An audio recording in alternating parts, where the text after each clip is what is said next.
Hello and welcome to Cutting Words. I'm Brad Thompson and today we're going to take a look at the new Ranger that appears in the latest Unearthed Arcana for next edition of Dungeons & Dragons or One D&D or continuation of 5e or whatever we're calling it now. Who knows, but it's new, it's out. We've got they released 7 classes just the other day and we've covered so far the Monk and the Paladin, and now we're going to keep moving down into the Ranger as we cover all 7 of these updated versions of the classes. Alright, without further ado, let's get up and take a look. As always, this PDF is available on dndbeyond.com. You'll get it up yourself and take a look. This is playtest material, none of this is final.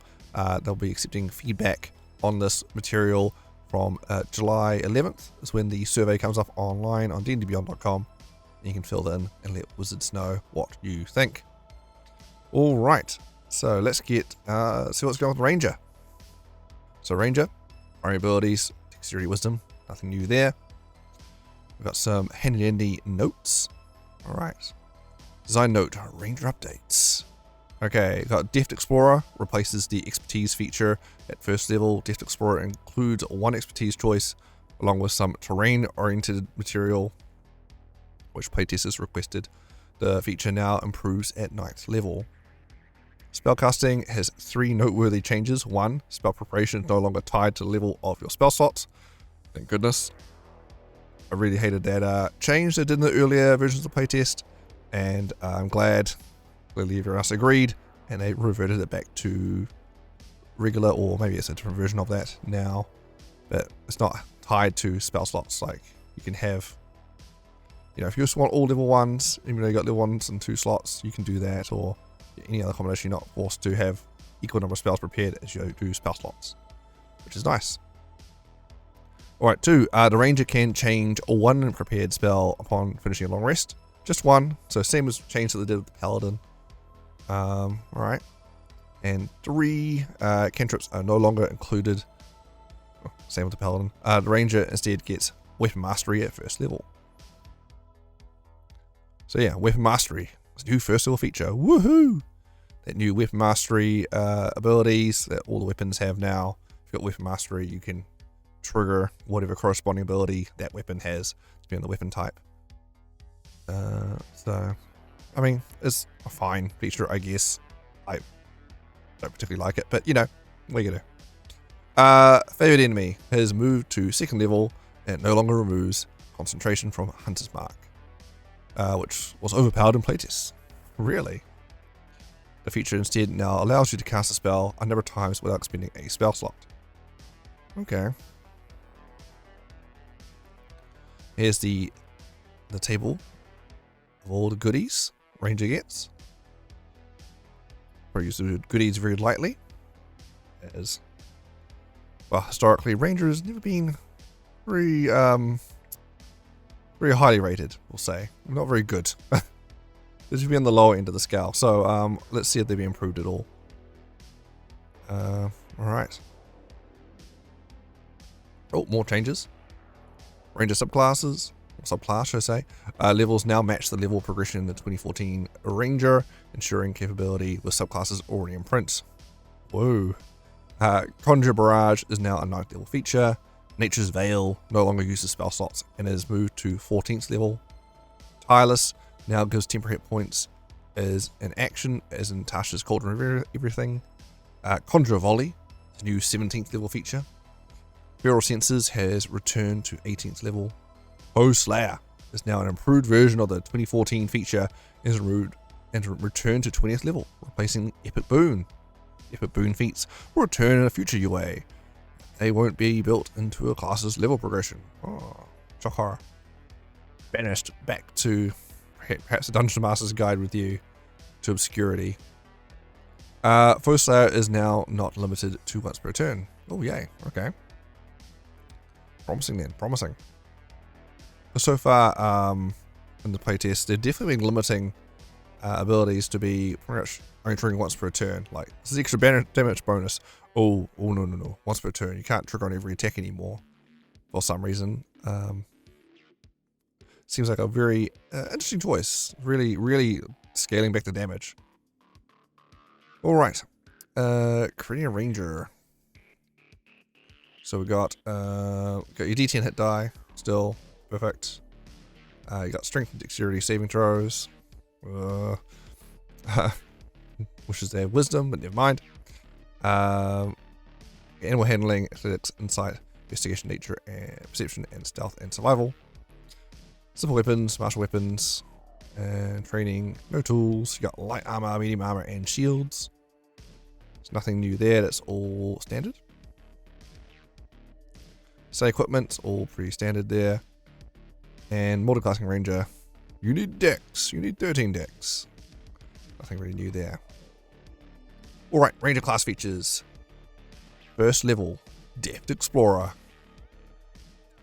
You are unsurpassed explorer. Choose one of your proficiencies in a skill that appears on the ranger skill list. You gain expertise in that skill. In addition, choose 2 types of terrain: Arctic, coast, desert, forest, grassland, mountain, swamp, or the Underdark. You have advantage on intelligence nature checks about the chosen terrains, and you have advantage on wisdom survival checks to track creatures in them. When you finish a long rest, you can meditate and replace one of the chosen terrain types with a different one from the list. Okay. So it's Depth Explorer. So free expertise, I'm not going to complain about that. So that was the free expertise they got. They got that in the version of Natasha's Called Everything version of the Ranger. That's nice to see you still got it. 1 expertise. I mean, no rogue in that regard, but you know, one's better than none. And hey, free advantage on intelligence, nature, and wisdom survival checks. I mean, sure, I'll take it. The choosing terrain things, all more like you choose 2, and you probably know what terrain you're in and where you're heading. So there's your 2 right there. How often are you changing terrain types in a day? I mean, I guess, yeah, they include the terrain thing as a. Some people really liked having options of choosing favorite terrain or whatever, but it seems like a very abstracted choice at this point. You just always go swap it to wherever you're in and where you're headed, and you're probably not going to be too much of a problem beyond that, unless you're in a city or something. Then well, get stuffed. You're not on one of the listed terrain types. Sorry, you're in the astral sea. You're in a city or something. You're in a, I don't know, volcano. I guess mountain quite covered that. Somewhere. You're somewhere that's not on this list. Too bad. You lose your advantage, Ranger. Take that. Oh well. Advantage is also pretty easy to get anyway. So it's just nice ribbon to have. Alright. Especially since weirdly, also for nature as well, intelligent nature, because generally speaking, the funny thing with druids and rangers, supposed to be experts for nature, but is intelligent skill, and neither of which tend to be that smart. So it'll be quite amusing. It's always fun playing the wizard in the party, who does have intelligence, using their raw intellect, has a better nature knowledge roll than the druid and the ranger, which can be quite amusing at times. Let me explain to you how nature works. Anyway. Also at first level, you get spellcasting. You have learned to channel the magical essence of nature to cast spells. See the player's handbook of spells, blah, blah, blah, blah. So, you get, range table shows how many spell slots you have to cast your first level spells. To cast spells, you must prepare a slot of the spell's level or higher. Regular speed of spell slots when you finish a long rest. You prepare your spell list. Spells of first level or higher that are available to you to cast with this feature. To start, choose 2 first level spells from the primal spell list. Rather than choosing, you can start with Cure Wounds and Ensnaring Strike. No. Because the primal spell list now includes, is like the whole same spell list as the druid. You can actually get Healing Word now as a ranger, which is a big get. Now this Cure Wounds nonsense, you can use a bonus action to heal people. Way better than a whole action. And a few other nifty spells in there. Cool. So that's a bit of a get for the ranger. Yes. And all those standard spellcasting stuff. And you finish a long rest, you replace just 1 spell. Which I think for the ranger before they were fixed. And every time you level up, you get swap out spells. So that's an improvement for them. Alright. And they might actually use their spell slots on like a paladin because they can't smite with them. So using them for spells. Like Hunter's Mark and Password Trace. Alright. Let's see. Wisdom, spellcasting. You can use a Druid focus as your spellcasting focus. Fantastic. Also at first level, but wait, there's more. Wow, so they get, hold on. So at first level, they get spellcasting, you get expertise, and you get your advantages on nature and survival. You get spellcasting, and you get weapon mastery. All right. These ranges. You train with weapons allows you to use. Train weapons allow you to use the mastery property of 2 kinds of weapons of your choice, with which you have proficiency, such as longbows and long swords. Whenever you finish a long rest, you can change the kinds of weapons you chose. For example, you can switch to use the mastery properties of scimitars and short swords. Alright, so you get some 2 weapon masteries, which is all you'll ever need, really. And that's all first level. Okay. Not bad. Not bad for just 1 level ranger, is it? Okay. Then go into second level. You're adept at, so this is a favored enemy. You're adept at focusing on a single foe. You always have the Hunter's Mark spell prepared. You can cast it a number of times equal to your wisdom modifier, minimum of once, without spending a spell slot. You regain all expended uses of this ability when you finish a long rest. Alright, let's see if Hunter's Mark is unchanged or not. Let's have a look at it. Scroll down to the spell, Hunter's Mark. Alright, here we have Hunter's Mark, the signature ranger spell, and it is here as a, well, even in brackets here as a Hunter's Mark, first level divination spell, brackets ranger. So only rangers can get it. It's not on any other spell list. Rangers only. You're not a ranger, you didn't dip that first level ranger, get lost. No Hunter's Mark for you. Alright, casting time is a bonus action, range 90 feet, with all components, duration, concentration up to an hour. You can choose 1 creature you can see within range and magically mark it as your quarry. So the spell ends, you deal an extra 1d6 force damage to the target the first time you hit it with an attack roll on your turn. So before there was just damage equal to the same as the weapon type. Now it is force, which, yeah, I guess it's an improvement for early level when you just need to deal magic damage, when you're starting to get magic damage. Later on, if you encounter one of I guess the very rare creatures that are immune or resistant to force damage. Oh no, but they're so rare, few and far between. It's probably unlikely to come up, but hey, if you do, watch out. You also have advantage on any wisdom, perception, or survival check you make to find it. All the advantage to survival checks to find trap people. Watch out, if you've evaded terrain and got Hunter marked. Oh man, that's so much advantage. It doesn't stack, but you know. If the target drops to 0 hit points before the spell ends, you can use a bonus action to mark a new creature. Woohoo! Let's see, and when you cast a spell, use a spell slot of 3rd or 4th level, you can maintain your concentration up to this on the spell for up to 8 hours. The extra damage increases to 2d6. When you use a spell slot of 5th level or higher, you can maintain your concentration up to the spell for up to 24 hours, and the extra damage increases to 3d6. Alright. Now this damage, very importantly here, spell ends to deal 1d6 force damage to the target the first time you hit it with an attack roll on your turn. So Hunter's Mark's been nerfed to be trigger only the once, so you'd fire off 3 arrows. Only the first one actually gets the extra damage, rather than every hit getting extra damage. Yeah, so they continue that pattern across the board. I'm not sure why they're doing this. It's like they're punishing marshals with multi-attack. So why making multi-attack worse? I don't understand. They're trying to make spellcasters, full casters just better, or something. I'm not sure what their goal is, why they're doing this. But there you have it. Hunter's Mark, you know, great early on when you only got 1 attack, but later on it becomes progressively worse as, well, it only triggers the once. Okay. This is any turn, so you can try and get attack outside your turn. Perfect. Otherwise, yeah. That's Hunter's Mark for you. Alright. Sad to see Hunter's Mark getting nerfed. I really feel like the Rangers didn't need that nerfing there with Hunter's Mark. Sure. Okay. Just across the board. Take that, multi-attackers. No bonus damage for you on every attack. Alright. Deals with your fighting style, level 2. You hone your martial prowess. You gain one of the following fighting style feats of your choice: archery, defense, dueling, or 2-weapon fighting. Probably archery. And the extra 2-hit roll there. So, or maybe not, I guess, these days, because they got rid of sharpshooter those types of feats as well, where you take a penalty to hit to increase damage. So I'm not sure how Marshal's doing damage these days. I don't know. Anyway, third level you get your Ranger subclass. Get a Ranger subclass of your choice. We've got Beastmaster, Fey Wanderer, Gloomstalker, or Hunter. So subclasses are detailed a little bit later. Apart from the Fey Wanderer, which is just use Tasha's Cauldron everything version. Full stop. Alright. Fourth level, get your ability score improvement or feat. Fifth level, you get extra attack.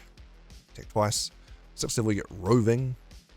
Your speed increases by 10 feet while you aren't wearing heavy armor. Seems like a weird thing to stipulate there. Who cares if you're wearing heavy armor or not? But okay. You also have a climb speed and a swim speed equal to your speed.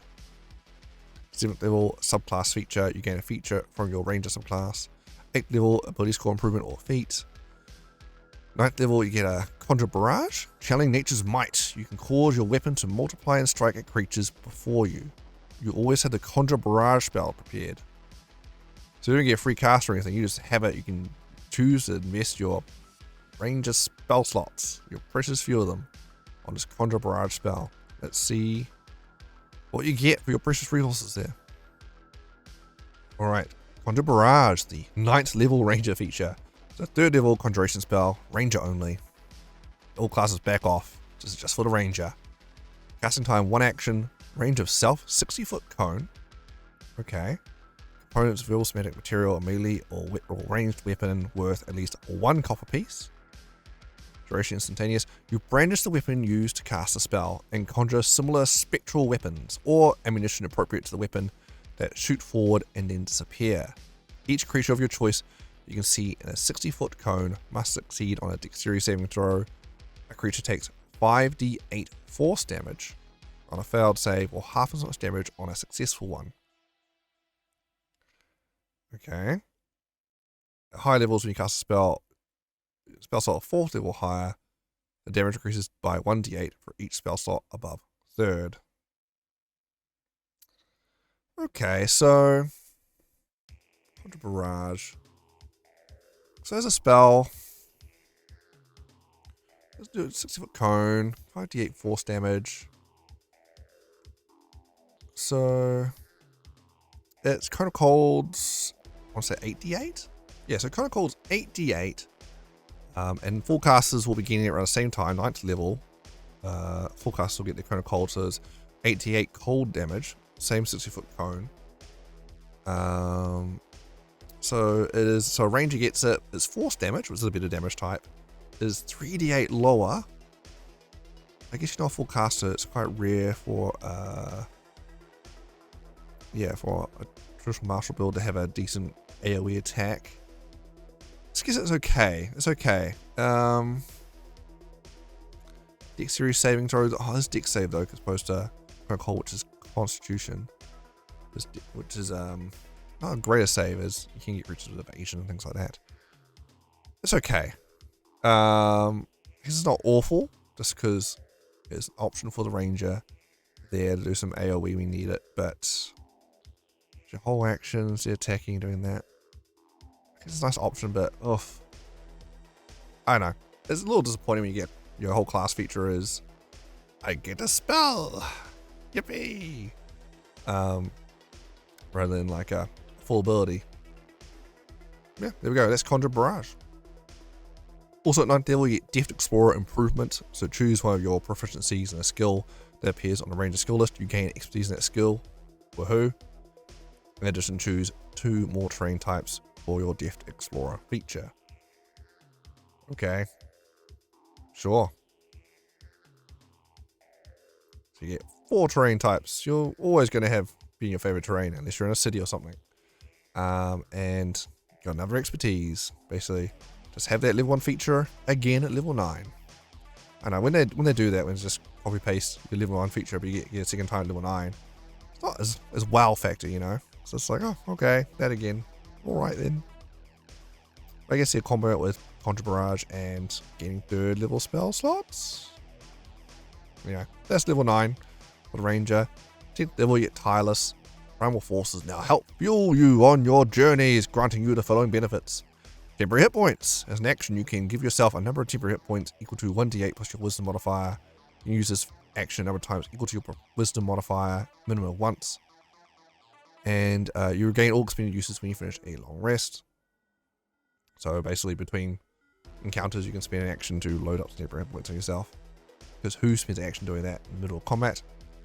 Decrease exhaustion whenever you finish a short rest. Your exhaustion level, if any, decreases by 1. Those rare times exhaustion is relevant in the game. 11th level, your subclass feature. So you're getting Ranger subclass at level 11, which better be bloody good, because fighters are getting a whole extra attack at this level. Paladins are getting extra d8 on all their hits. They still get the extra, that's the one feature, somehow survived. They add extra dice on all their hits, as opposed to everything else it seems in this edition of the game in playtest for some reason. Yeah, so a bunch of others are getting quite good level 11 features, so it really increases their damage output. So you would expect Ranger at 11th level should get something similar. Anyway, 12th level, the ability score improvement or feat. Okay. 14th level, Nature's Veil. You invoke spirits of nature to magically hide yourself from view. As a bonus action, you can give yourself the invisible condition until the end of your next turn. You can use this feature a number of times equal to your wisdom modifier, minimum of once, and regain all expended uses when you finish a long rest. So yes, it's a bonus action, turn invisible to end your next turn. Okay. And what invisible condition is, and even if a creature can see invisible or whatever, you still get basically, as described, it's kind of like movie Predator or whatever, where you can kind of see, you're kind of transparent, people just can't make out the outline of you in the foliage or whatever, but, so even if they can kind of see who you are, you still get, they can't see you super good, so you still get advantage on your hits and disadvantage to attack you. And also invisible condition till your next turn. So in theory, I'll double check the new wording of invisible condition, but in theory, I guess, the bonus action you can give yourself visible condition. So your bonus action to yourself visible, then attack with advantage with all your attacks, because you're invisible doesn't seem to end to your next turn, and then you just chill with them who are disadvantaged to hit you until the end of your next turn, and you get a whole other round of shooting next turn as well. And then the visibility ends. Okay. That seems pretty good. Assuming the visibility condition hasn't been updated to end early on attack, which I can't imagine it would. Otherwise, greater invisibility wouldn't work. So yeah, that's okay. So Nature's Veil is actually pretty good. Okay. Yeah. Really good. That's something at least. For a Ranger. 15th level subclass feature, you gain a feature from your Ranger subclass. 16th level ability score improvement or feat. 17th level Conjure Volley, propelled by primal spirits. Your weapon can strike a group of targets far away. You always have the Conjure Volley spell prepared. Alright. Let's scroll down and take a look at that one. Alright, here we have Conjure Volley. 5th level conjuration spell, Ranger only. This is peak Ranger. Top spell for Rangers. Ranger only, 5th level. Rangers can't get high in 5th level spells. Here we go. So for your rare, lucrative 5th level spell slot that you can't get until you reach nearly the very end of Ranger, your long journey, you get this amazing spell no one else can get. Action to cast, 150 foot range. Components is verbal, somatic, and material. A melee or ranged weapon worth at least 1 copper piece. Instantaneous duration. You brandish the weapon used to cast a spell and choose a point within range. Hundreds of similar spectral weapons or ammunition appropriate for the weapon fall in a volley from above and just disappear. Each creature of your choice that you can see in a 40-foot radius, 20-foot high cylinder centered on that point must make a dexterity saving throw. A creature takes 8d8 force damage on a failed save, or half as much damage on a successful one. Whoa, now we get up to Cone Cold damage. Okay, so we've got 8d8, so for the Conjure Volley, Conjure Brush, yeah, with that cone, and did 5d8. Now, finally, we've gone up to 8d8. And it's not a cone, it's a range little bigger than a fireball. Yeah, 40-foot radius, 25 cylinders. Pretty big space there. It's a lot of space. And you can choose each creature of your choice as well. So friendly fire, that's quite nice. Easy accurate and things. So you hit your mates. It does a lot of damage at range. Force damage, hard to get around. Yeah, not bad. I mean, 88 force damage. I mean, it's okay. It's okay. Like, there's no option for you, but I mean, I guess you never go compete with full casters at this level, are you? Because you sacrificed being a full caster in order to do ranger stuff. But yeah, it's okay. Not amazing. It's not like, oh my god, this is amazing, but it's like, oh, it's an option, I guess. Especially if you got colleagues, you know, friends in your party who just charge ahead. Like, all right then, I guess I'm gonna. We've just surrounded, I guess. You know what? I shoot straight upwards, my bow straight upwards, and just explode all around us. Somehow we don't get hit. Don't worry about it. Conjure volley. Okay. So we have it. Level 17 feature.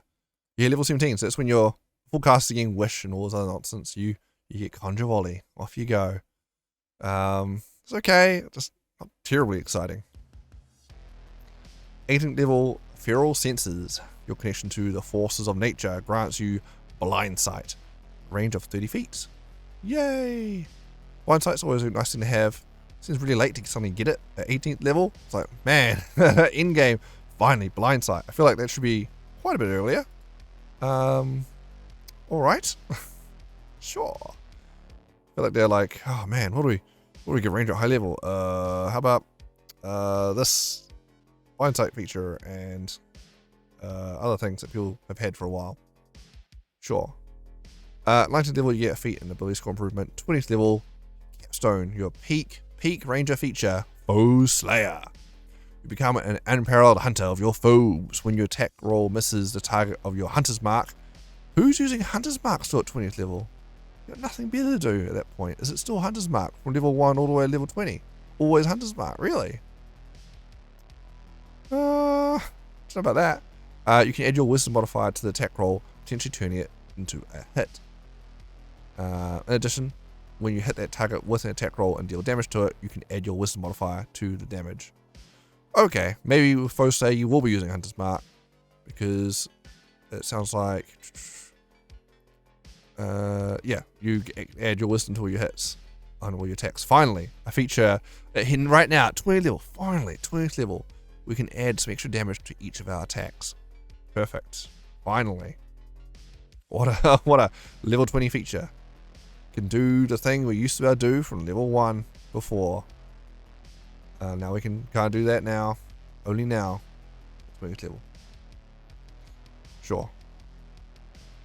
Ranger subclasses. Alright, so we've got some subclasses to look at now. We've got Beastmaster, Gloomstalker, and Hunter subclass. Alright, we'll start with the Beastmaster. Alright. So we get your old pet, the Pet Ranger. The old Beastmaster. So the Beastmaster was improved with Tasha's, and it looks like they're keeping some of that here. So we've got some design notes here. Primal Companion returns from Tasha's Cauldron of Everything, which was well received. Exceptional training now allows you to command your beast to use its bonus action to take the dash, disengage, dodge, or help action, and the beast's attacks ignore damage resistance. Bestial Fury now allows your beast to benefit from Hunter's Mark spell. Okay. Cool. Always found historically Beastmaster Ranger was a bit of a new player trap, because everyone who doesn't want to have a pet, right? Oh, it's so cool, got a little beast companion, a pet, helps me in combat and things. I feel like it's definitely a newbie trap, because the Beastmaster was very good. It got improved in Tasha's, and we'll see if it gets improved further here. Because, yeah, like, oh, pets. Oh, it doesn't actually do much, does it? No, it really doesn't. Alright. Third level, Primal Companion. You magic summon a primal beast, which draws strength from your bond with nature. The beast is friendly to you and your companions, and obeys your commands. Choose its stat block, Beast of the Land, Beast of the Sea, or Beast of the Sky, which uses your proficiency bonus. in several places. You also determine the kind of animal the beast is, blah blah blah. Choose a kind appropriate to stat block. And you can, whatever kind you choose, the beast bears primal markings indicating its supernatural origin. Okay, so you can't fake it being a pretend animal. Oh, okay. In combat, your beast acts during a turn. It can move and use its reaction on its own, but the only action it takes is the dodge action unless you take a bonus action on your turn to command it to take a different action. Honestly, the dodge action is not terrible. Just get your beast to move into a doorway, some kind of choke point, and just sit there dodging, clogging out the way while you fire arrows or the rest of your team are just hurling stuff at the enemy. Not a bad option, honestly. And it's minimal effort, because it just does it. Alright, you can use bonus action on your turn to command it to take a different action. Probably attack. That action can be one of the stat block or some other action. You can also sacrifice one of your attacks when you take the attack action to command the beast to take the attack action. Okay? If you have the incapacity condition, the beast can take any action of its choice, not just dodge. Yay, beast save me! If the beast has died within the last hour, you can use your action to touch it and expend a spell slot first level higher. The beast returns to life after 1 minute with all its hit points restored. When you finish a long rest, you can summon a different primal beast. New beast appears in an awkward space within 5 feet of you, and you choose its stat block and appearance. If you already have a beast from this feature, it vanishes when the new beast appears. The beast vanishes if you die. Alright, until we got Beast of the Land. Medium beast. I'm class 13, plus proficiency bonus. So 15 at the start.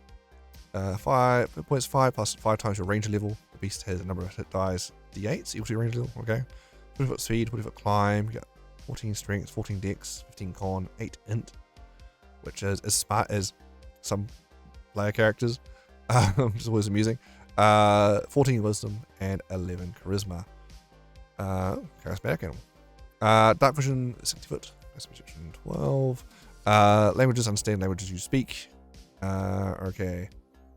Charge. The beast moves at least 20 feet straight toward a target and hits with a maul attack. On the same turn, the target takes an extra 1d6 slashing damage. If the target is a creature, it must succeed on a strength saving throw against your spell save DC or have the prone condition. Always nice. Primal Bond, you can add your proficiency bonus to any ability check or saving throw that the beast makes. Oh, nice. So it's actually, you can add your proficiency bonus to any. So, oh, the beast is actually quite skilled. It might actually be better at some skill checks than player characters, even you. That's quite amusing. Alright. There we go. There's an action here. Maul. Melee weapon attack. Your spell attack modifier to hit. Okay, so you reach 5 foot on a hit. On one target hit, 1d8 plus 2 plus proficiency bonus. Bonus piercing or slashing damage, your choice when you summon the beast.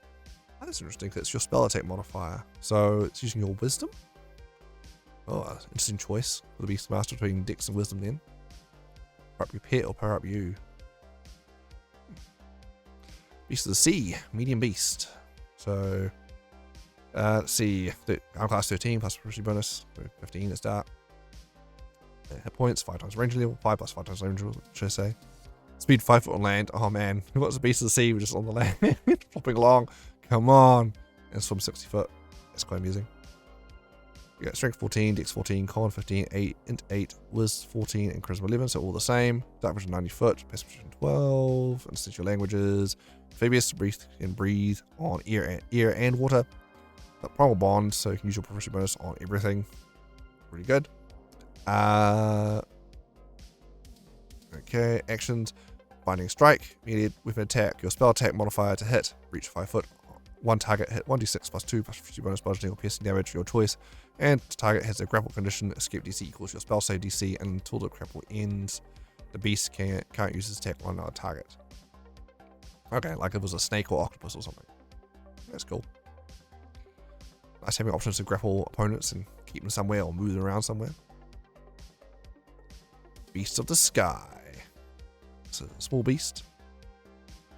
Alright, so the other two are medium. This one's small. Same metal class though. Hit points are 4, so a smallness range level. D6 hit dice. Land speed 10. Fly speed 60 foot. Strength 6. Dex 16. Con 13. Int 8. Wisdom 14, Charisma 11, Dark Vision 60 foot. So you got language to understand. So your real proficiency. It's got flyby. The beast doesn't provoke opportunity attacks when it flies out of enemy's reach. Got the primal bond, bonus shearing thing as well. Actions: shred, melee weapon attack. Your spell attack modifier to hit, reach 5 foot. One target. It's a D4 plus 3 plus 3 bonus slashing damage. Alright, that's the flying beast, which is significantly weaker than the land and the sea. The cost of flight, I guess. Alright. Now, 7th level. Exceptional training. When you use your bonus action to command your primal companion beast to take an action, you can also command it to take the dash, disengage, dodge, or help action as a bonus action. In addition, whenever the beast hits with an attack and deals damage, it can deal your choice of force damage or its normal damage type. Bonus action helps, not bad. Oh, yeah. Or bonus action, get the beast to keep dodging, so it doesn't die, but it's not really getting arm class up your beast so much. Oh, a little bit with the bonus actually, but yeah, it's generally easy to hit. So dodge can help a lot keep it alive. Or the help action to give your neighborhood rogue if you got one, or something like that. Advantage to hit. Not bad. Okay. Alright, and of course, force damage to get around magic community in this business. So your beast is still relevant. Okay. Sure. 11th level, get the Bestial Fury. When you command your primal companion, beast to attack. They take the attack action, the beast can make 2 attacks. In addition, the first time each turn it hits a creature under the effect of your Hunter's Mark spell, the beast deals extra force damage equal to the bonus damage of that spell. Oh. Okay, so this is a level 11 feature where fighters get extra attack, paladins get extra D8 in all their hits. So Ranger, this for the Beastmaster, the 11th level, they get a extra attack on their beast companion. Well, not them, but their beast companion. And also the beast companion, just the first hit gets Hunter's Mark damage as well. So you get Hunter's Mark damage and your beast gets Hunter's Mark damage. So that's actually a decent jump, assuming your beast is, surviving okay and landing hits, because your beast generally isn't using magic items to help it scale up at this level either, which is level 11, you'd expect to have some magic items. So assuming you got a dungeon master then you have cool items for your pet, to help get your pet get up a bit, that's a pretty good feature. If not, then it might struggle a little bit there. And finally, 15th level, share spells. When you cast a spell targeting yourself, you can also affect your primal companion beast with the spell if the beast is within 30 feet of you. Okay. Like, is haste on a primal spell list? I don't remember. Probably not. I'm sure there's some other buff spells. Just don't kind of spring immediately to mind. I guess otherwise healing spells. Okay. Cute. I mean, it seems a little late at 15th level to get that. Don't paladins do that effectively with them Einstein from like level 5? Alright. Level 15. Okay, Ranger, you can do that with your beast companion now. Thanks. Yeah, that's beast companion Ranger. Definitely improved. Improved enough? Hard to say. Probably not. I don't know. Pet classes tend to suffer a little bit. Yeah, potential. Oh, let's see how it compares to the other subclasses now. Gloomstalker. Oh boy. So they moved Gloomstalker from Xanathar's to here, the core book. I'm going to say, it's debatable obviously, but I'm going to say the best Ranger subclass, Gloomstalker. Let's see what they've done to it. Okay, so design note, Ranger updates. So Dread Ambusher now allows the Ranger to deal extra damage more often than only during the first round of combat, includes the frightening condition. Okay. Umbral Sight now increases your dark vision by 60 feet instead of 30 feet if you already have that sight. Stalker's Flurry is being redesigned to enhance the frightening effect granted by Dread Ambusher. Shadowy Dodge now allows you to teleport immediately after the attack misses, and the feature even works against an attack that has advantage. Okay. So far it sounds like improvements to the best Ranger subclass. Alright. Perfect. So, Gloomstalker, 3rd level. So you first get the subclass, you get the magic of the Shadow. So Gloomstalker magic. The magic of the Shadowfell ensures you always have certain spells ready. When you reach a ranger level specified in the Gloomstalker spells table, you thereafter always have the listed spells prepared. So 3rd level Disguise Self, then 5th level Rope Trick, 9th level Fear, 13th level Greater Invisibility, 17th level Seeming. From the top of my head, it sounds like the same spells I got before. At least the first 2 spells there. I haven't played with Gloomstalker Ranger beyond high level, so I don't quite remember those other spells. But it's weird. So Beastmaster Ranger didn't get a spell list, but Gloomstalker did. Because I know some Ranger subclasses get spells, others did not. I'm surprised they didn't just give every Ranger subclass a spell list. I guess they're not doing that. Interesting choice. 3rd level Dread Ambusher. You have mastered the art of creating frightening ambushes, granting you the following benefits. Ambushes leap. At the start of the first turn of each combat, your speed increases by 10 feet until the end of that turn. Sure. Frightened. Once per turn, when you attack a creature and hit it with a weapon, you can deal an extra 1d8 psychic damage to the target and force it to make a wisdom saving throw against your spell save DC. On a failed save, it has a frightening condition until the start of your next turn. You can use this benefit a number of times equal to your wisdom modifier. And you regain all expended uses when you finish a long rest. So this is once per turn and it's capped at your wisdom total per day. So the old version was you on your first stack in combat, one of the first stacks, you get a you get an extra attack, and the extra attack does extra 1d8 damage on the first round of combat, and that's it. Now they changed it to no extra attack, no bonus attack for you, and you get to do 1d8 psychic damage, and they do wisdom save, be frightened. And you can only do it you can keep doing it in future rounds in combat, but you're kept at your wisdom modifier for like 3 times a day, as opposed to start every combat. Okay. No, they actually they nerfed Gloomstalker. Okay, yeah, that's not as good.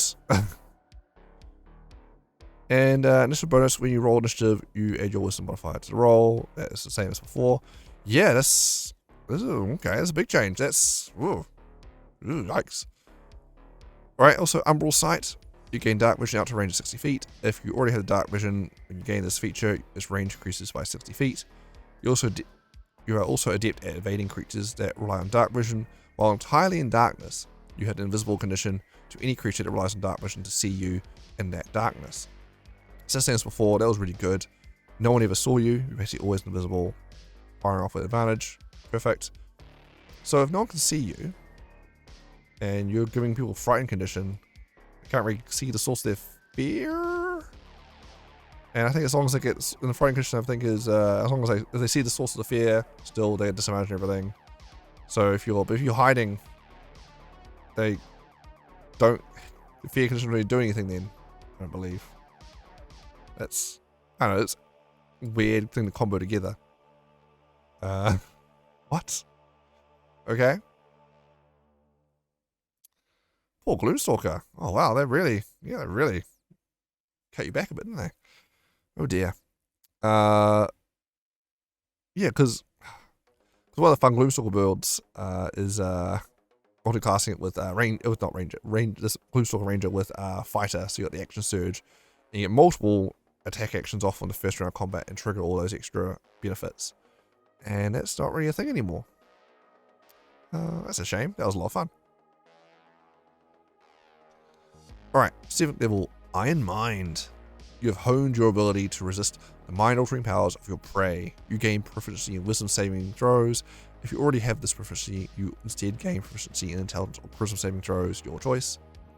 Solid feature, boring feature, but very solid. And you're going to turn down wisdom saves. So good. Alright. 11th level, Stalker's Flurry. Flurry, should I say. When you use the frightening effect of your Dread Ambusher feature, you can cause one of the following additional effects. Sudden Strike.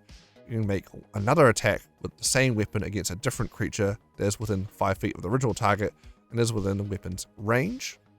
Okay. Mass Fear. Each creature within 10 feet of the target must make a wisdom saving throw against your spell save DC. On a failed save, a creature has a frightened condition until the start of your next turn. Alright, so this is the 11th level feature. So this is their feature that they get again when fighters get their third attack around. Paladins get extra D on all their attacks. Their big 11th level feature here, their big damage boost is when I attack, I can hit your mate. If they're standing right next to you. Rah, take that. So not so great at focus firing. What generally you want to do is focus fire and kill one guy first. Spreads it out. Huge damage. Or you can do a little mass fear thing, which honestly, fear starts to become less good the higher up you get in levels anyway, because a lot of powerful enemies at high level tend to be immune to fear and tend to in fact dish out fear quite a bit. So, oh dear. Sorry, Gloomstalker. So sorry. You were the best ranger subclass, buddy. I guess they had to balance you down as they bring the other subclasses up. Level 15, Shadowy Dodge. So level 15 here, you can dodge with wisp of supernatural shadow around you. When a creature makes an attack roll against you, you can use your reaction to impose disadvantage on a roll. If the attack then misses, you can teleport up to 30 feet to an unoccupied space you can see. Okay. This reaction, I guess Ranger doesn't tend to have too many reactions, mostly absorb elements. So yeah, so 15th level though, you can get our dodge. You can reaction go no disadvantage, and only if the attack misses you get the teleport. I will be disadvantage and just you can teleport. Why does it have to be? I give you disadvantage and so hopefully you miss that roll now. Maybe come on. And then you can teleport. But yeah. Just reaction cap. You can keep doing it as long as you get a reaction by looks. No limit to it. But yeah. That's okay. Alright, now we have the Hunter. Classic Ranger. Alright, design notes on the Hunter. Hunter's Prey. Now contains the 3 feature options that appeared in 2014. Giant Killer has been renamed to Retaliator and now works against attackers of any size. Hunter's Law has moved from 6th level to 3rd level. Defensive Tactics returns but contains evasion and uncanny dodge from Superior Hunter's defense. It also includes a new option of Hunter's Leap. Feedback on the 2014 Hunter strongly preferred the options in Superior Hunter's defense over the ones in Defensive Tactics. Superior Hunter's Prey replaces multi-attack and lets you choose another option from Hunter's Prey. Superior Hunter's Defense now lets you choose another option from Defensive Tactics. Alright, so 3rd level Hunter's Prey, you gain one of the following feature options of your choice. Just one, which is Colossus Slayer. Your tenacity can wear down even the most resilient foes. When you hit a creature with a weapon, the attack deals an extra 1d8 damage to the target if it's missing any of its hit points. You can deal this extra damage only once per turn. So again, once per turn cap, again, I guess you can have this going and Hunter's Mark, and you land your hit. Yippee. Here's all your 1 hits of extra damage. Horde Breaker. Once on each of your turns, when you make an attack with a weapon, you can make another attack with the same weapon against a different creature that is within 5 feet of the original target that is within weapon's range and that you haven't attacked this turn. Oof. Alright. So, spreading out damage. Not great. Don't pick that. Retaliator. Immediately after a creature within 5 feet of you attacks you, you can use your reaction to make one attack with a weapon against that creature, whether or not it hit you. Okay, that's pretty good. Especially since, because you got a bunch of features that you only deal damage once per turn. So Retaliator means you can actually, potentially, Hunter's Mark someone, you get in there, you hit them, then they attack you back. You could Retaliator, hit them, trigger Hunter's Mark again. Yeah, okay. There we go, finally. We did it. That's the winner. Unless you're a ranged combatant, yes, then we'll probably want Colossus Slayer. But if you're a melee ranger, retaliator, it's probably the goer. Alright, third level, Hunter's Law. You can call on the forces of nature to reveal certain strengths and weaknesses of your prey. While a creature is marked by your Hunter's Mark, you know whether that creature has any damage or condition immunities, damage resistances, or damage vulnerabilities, and if the creature has any, you know what they are. So that's quite cool. It's quite a cool feature. Third level seems interesting to get as though, a bit earlier. Also, I find quite a lot of time, like, there's not many interesting things to learn. There need more monsters with vulnerabilities, I tell you.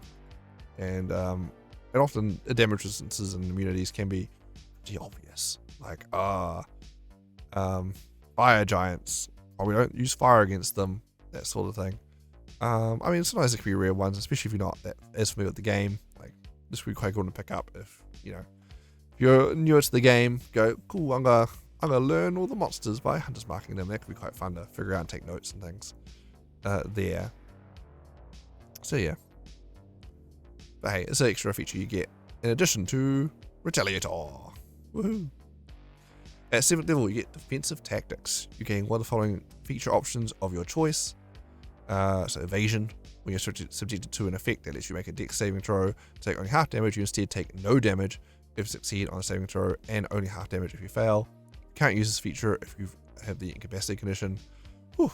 Great for the rogue, great for you. Perfect. Defensive Tactics, Evasion seems pretty good.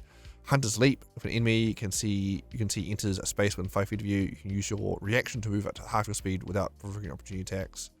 If you'll run away or something. Yeah. Uncanny Dodge. When an attacker that you can see hits you in an attack roll, you can use your reaction to halve the attack's damage against you rounded down. So you get the level 5 rogue feature at level 7, or you just pick Evasion. Just pick Evasion. And use your reaction to attack back with Retaliator. You don't need that many reactions. Perfect. Alright, 11th level, Superior Hunter's Prey. You gain another feature option of your choice from the Hunter's Prey feature. So what, level 11 you get to go back to level 3, pick another one. Whoop-de-doo-da-day. So boring when they do that. Like, oh, just go back and just pick another one that you could have got at low level again. Okay, cool. Thanks. Now you can pick up Colossus Slayer or something. And then, what, level 15, Superior Hunter's Defense. You get another feature option of your choice from the Defense Tactics feature. Oh, good D. You can pick a level 5 rogue feature up at level 15 or something. That's disappointing. These are very disappointing, this level 11, level 15 features here. What? Okay. And that's the Hunter. And in fact, that's the Ranger, in fact. There we have it. So yeah, Ranger. This overall is improvement, especially since they're rebalancing things to not do damage on all the exposed damage in every attack, which I don't know why they're doing this. Why? I feel like this encourages full casters over marshals, because multi-attacking is less good. It's just more chances to hit to trigger the extra damage at one time. So yeah, 13 prepared spells for the Ranger there. Yes, I mean, yeah, it's improved. Am I rushing out the gate to play Ranger? Probably not. So I'm particularly in the mood for that kind of roleplay style, I guess. But yeah, I'm not. I feel like I'm still missing something. I can't quite put my finger on it, but yeah, it does feel very archetypal Ranger though. You know, definitely feel like they met the the flavor and style strongly. They really hit that well. It's definitely been rebalanced, improved. I feel like I could probably still do a little bit more. I think they're getting pretty close, I think. It's from my gut read there so far. Poor Gloomstalker though. Poor Gloomstalker. Alright, what do you think of the latest Ranger updates? Good, bad, back to the drawing board? Thinking pretty close, pretty close. I guess Gloomstalker needed to go, take down pick a 2, so obstacle classes can shine. Yeah, like, Beastmaster's actually looking like not a trap anymore and like actually a decent pick. Mega Ranger, which is good, because it's probably the most famed typical Ranger type, right? Everyone wants to feel like Ranger to be a pet, have a pet, really, rather than just yeah. That's what we play Ranger for, right? Shoot people with a bow and have a pet, or dual scimitars or something. I guess if you're Druids and have a pet. All right, that's it. That's the Ranger. Next up will be the Rogue, as we move our way down through this massive document of playtest material. If you don't miss out on these videos, subscribe to the channel if you haven't already, and you'll be alerted when the next video hits the channel. Coming out soon. All right. Until next time, I'm Brad Thompson. This has been Cutting Words. Happy gaming, and see ya.